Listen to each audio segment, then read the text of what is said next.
Hi everybody, Kelly here with your video about setting objectives and providing feedback. So we're going to take a look at both of those just briefly about what Classroom Instruction That Works 2nd edition has to say about them, and then we'll look at one app that you might try among many possibilities for this strategy. So first of all, let's talk about what are good objectives. First of all, according to Classroom Instruction That Works, they are specific but not restrictive, not so narrow that they're only one tiny piece of a bigger picture, but not so broad that it doesn't really tell what you're supposed to be doing. You should also, as we're well aware, communicate our learning objectives to students and parents. Maybe when a lot of us were in school, our objectives were kept a little bit of a mystery from us, and we weren't sure. You can see on our map graphic there, we weren't sure where we were even trying to go.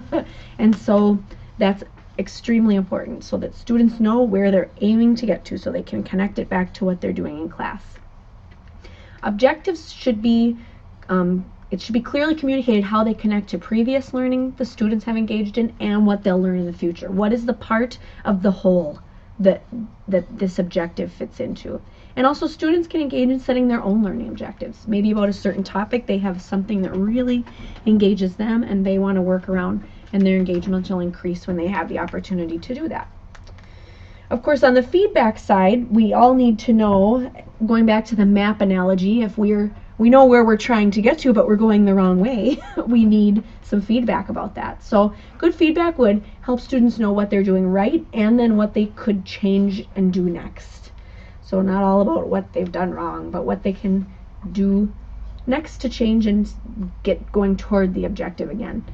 It's in time to meet the students' needs. We've all had that paper we've written and gotten back 3 months later by the time where the class is all done, and that's not really in timely feedback to help us. Feedback should be criterion referenced, so always against a neutral set of criteria instead of against other people, that kind of a thing. And students can be involved in the feedback process, and feedback can go both ways. There can be feedback issued to the teacher to know how to teach better, and then students get feedback to know how to steer their learning better. So let's take a look at one app called Nearpod that you might use to help communicate your objectives and to engage students in the feedback process. So here, welcome to the Nearpod website. Nearpod is an app where you can run a show on your teacher iPad and have it show up on all the students' iPads.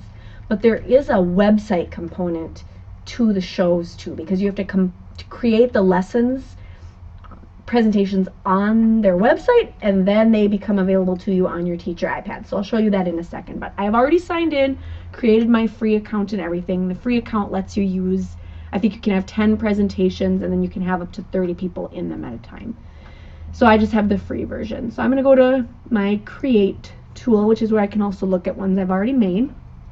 I used some of Nearpod's presentations I grabbed into my library, and then I also made 2 of my own. So one of them that we made was for the ties presentation that we did on this same topic in December.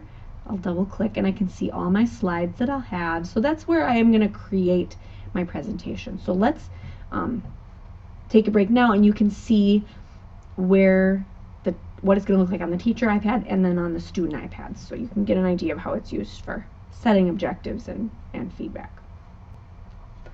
Alright, so here I have the Nearpod app open on my teacher iPad, and I'm going to log into it.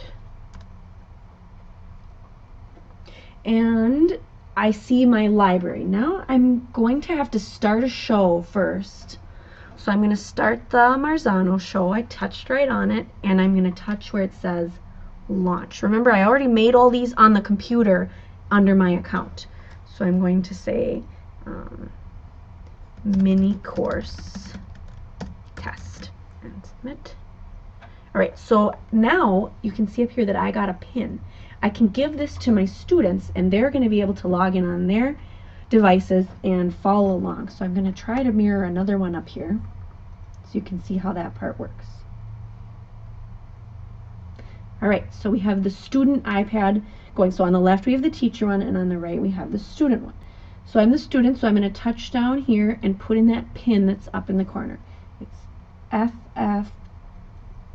FFCBD and join. We'll just give it a second. All right, so you can see that on the left what the teacher is seeing and on the right what the students are seeing.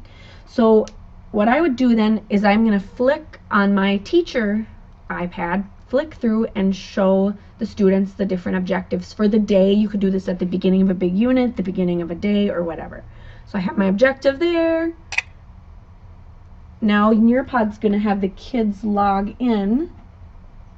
You can see over on there, this child test does not have a student ID.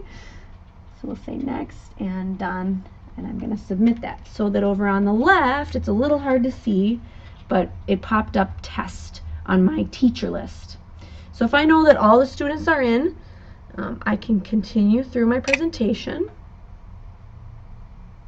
And you can see that it's walking the kids through exactly what I'm seeing. I'm going to move on. The next slide is a poll. What is your familiarity with classroom instruction that works? And it's presenting them with some questions to answer. So I'm going to, answer that one and submit it. And now over on the left, it showed that test has heard of classroom instruction that works, but never has used it or whatever. Okay, so I'm going to flick to the next poll. What is your goal for today as a student? I can type my goal.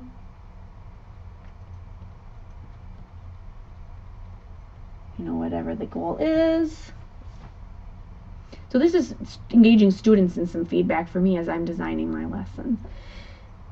I go on to the next slide, which is our final slide. This was a short little presentation, but it gives you an idea of how you might use Nearpod to communicate with iPad with your whole group, setting objectives, and gaining some feedback from students.